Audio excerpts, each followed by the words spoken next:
री सुधा, मैं तो तेरे घर आई हूँ और तू है कि इधर से उधर टहल रही है। तेरे घर में काम करने के लिए तेरी बहू है, बेटी है, उसके बावजूद तू इधर उधर क्यों घूम रही है? अरे मेरे पास बैठ जा थोड़ी देर। अरे कमला, बस तुझे क्या बताऊँ, तुझे तो पता है तीज त्योहार हो तो घर में भूचाल सा आ जाता है। किसी को कोई सामान समय पर मिलता ही नहीं है, किसी को कुछ चाहिए होता है तो किसी को कुछ। हाँ हाँ, ये तो बात तो बिल्कुल ठीक कह रही है। और वैसे भी इस बार तो तेरे घर में भूचाल आना ही है, तेरी बहू का पहला करवा चौथ जो ठहरा।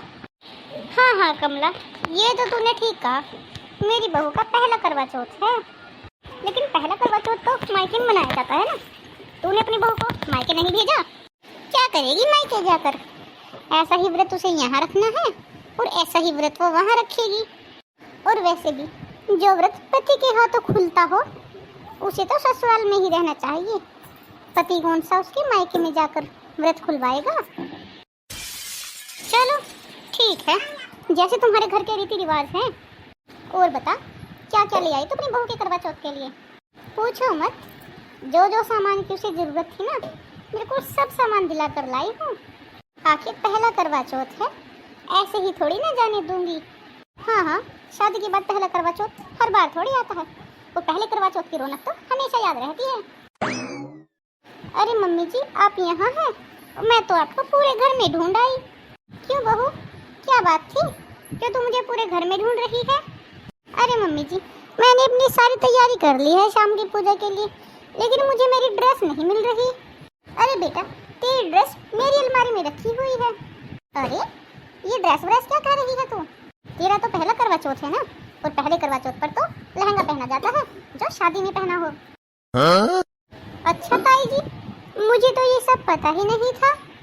मम्मी जी ने तो मेरे लिए एक फैंसी ड्रेस लेकर आई है।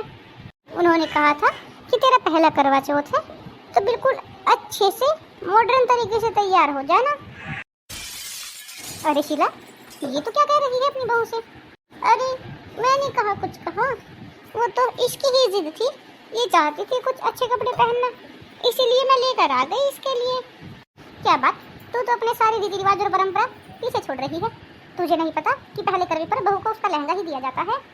हाँ हाँ मुझे पता है, तू मुझे ज्यादा ज्ञान मत दे। मेरी बहू को करवे पर मुझे क्या पहनाना है ये मुझे अच्छे तरीके से मालूम है।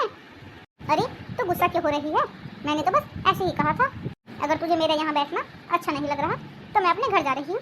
मेरे भी बेटे बहू है, मैं तो अपनी बेटे बहू को तैयार करवा दूंगी जाकर। तीज त्योहार पर किसी के घर आते जाते हैं तो ऐसा बर्ताव नहीं करते।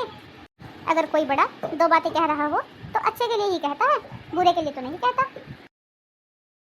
बढ़िया है मेरे घर में दखलंदाजी करने वाली। लेकिन मम्मी जी, आपने मुझे क्यों नहीं बताया कि मुझे पहले करवे पर लहंगा ही पहनना है? अब क्या तू भी औरों की बातों में आकर मुझसे बहसबाजी करेगी? तू मेरे घर की बहू है या उसके घर की? और वैसे भी तेरी सास मैं हूँ, वो नहीं। जो मैं कहूँगी तुझे बिल्कुल वैसा ही करना होगा। माँ जी, अगर मैंने आपसे पूछकर कोई गलती कर दी हो तो प्लीज़ मुझे माफ़ कर दीजिए, लेकिन ऐसे मुझे बातें तो मत सुनाइए। मैंने पहले करवा चौथ का व्रत रखा है आज, और उस पर भी आप मुझे सुना रही हो। बहुएं सास के सामने जुबान चलाती हुई अच्छी नहीं लगती। जा अपने कमरे में, तेरे लिए कपड़े मैं तेरे कमरे में ही भिजवा दूंगी। और जब कहानी सुनने का समय होगा तो मैं तुझे आवाज़ लगवा दूंगी। उससे पहले अपने कमरे से बाहर मत निकलना, तैयार होकर वहीं पर बैठी रहना अपने कमरे में आराम से। ठीक है माँ जी, जैसा आप चाहती हो मैं बिल्कुल वैसा ही करूँगी। इस कमला को भी क्या जरूरत थी ये कहने की कि पहले करवे पर लहंगा ही पहना जाता है। अब बताओ कहाँ से ला कर दूँ मैं इसे लहंगा? वो लहंगा तो मेरी बेटी का था और शादी के होते ही वो लहंगा लेकर चली गई अपना। मुझे क्या पता था कि शादी के बाद भी ये मुझसे लहंगा मांगेगी। शादी के वक्त तो मेरी बेटी ने बोल दिया था कि मैं अपना लहंगा ले आती हूँ, क्या ज़रूरत है नया लहंगा खरीदने की। अब बताओ मैं इसे क्या जवाब दूँ? अरे मैं क्यों जवाब दूँ? और जवाब देने की मुझे क्या पड़ी है? वो इस घर की बहू है और मैं इस घर की सास हूँ। मैं जो कहूँगी उसे मानना पड़ेगा। उसे लहंगा ला कर नहीं दिया तो क्या हो गया? लहंगे की जगह ड्रेस तो ला कर दे दी। और वैसे भी लहंगे का करेगी क्या ये? इसकी औकात तो है नहीं लहंगा पहनने की। जाकर देखती हूँ तैयार हो गई या नहीं। हेलो। हाँ मम्मी, आपने फ़ोन किया था क्या? अरे बेटा, मैंने तो बस यही पूछने के लिए फ़ोन किया था, कैसी चल रही है तेरी करवे की तैयारी? तेरी सास ने यहाँ तो आने नहीं दिया तुझे, तो मैंने सोचा कि फ़ोन पर ही पूछ लेती हूँ। और बता, लहंगा पहन लिया तूने अपना? बेटा तुझे पता है ना कि शादी के बाद पहले करवे पर कहानी सुनते वक्त लहंगा ही पहना जाता है, वही जो शादी में पहना हो। और हाँ, जब अच्छी तरह से तैयार हो जाए तो फ़ोटो खींचकर अपने फ़ोन में मुझे भी भेज देना, मैं भी तो देखूँ मेरी बेटी कैसी लग रही है।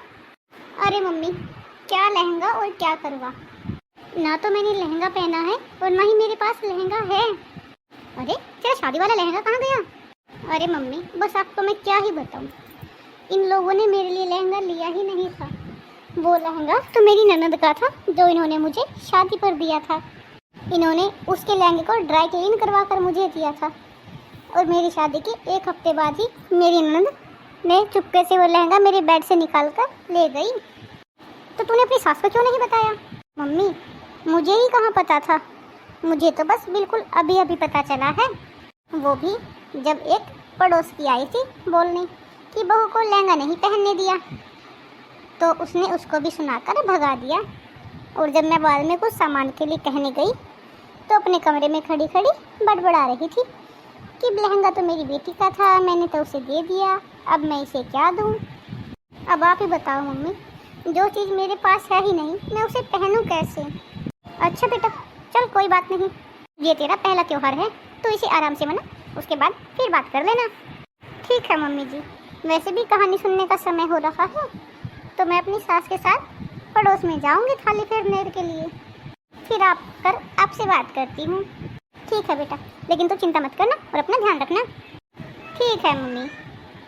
बहू, मैंने तुझसे कहा था ना कि तू तैयार हो जा, और तो अभी तक तैयार नहीं हुई, तो सुबह से उसी साड़ी में बैठी हुई है। मम्मी जी, आपने बोला था कि आप मेरे लिए जो ड्रेस लाई हो वो मेरे कमरे में भिजवाओगी, लेकिन आपने तो भिजवाई नहीं, इसीलिए मैं ऐसे ही तैयार हो गई। अरे भाभी, चलिए ना। चाची जी, कितना वेट करती हो आप?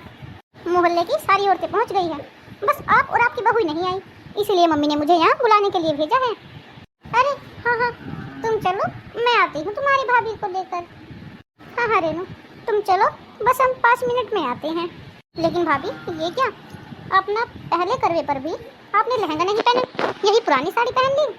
रेनू, वो क्या है ना, लहंगे बांधने से ना मेरी कमर में दर्द हो रहा था, इसलिए मैंने लहंगा पहना ही नहीं है, मैंने निकाल कर रख दिया, और मेरी तबीयत भी ठीक नहीं लग रही थी, इसलिए मैंने साड़ी ही पहन ली।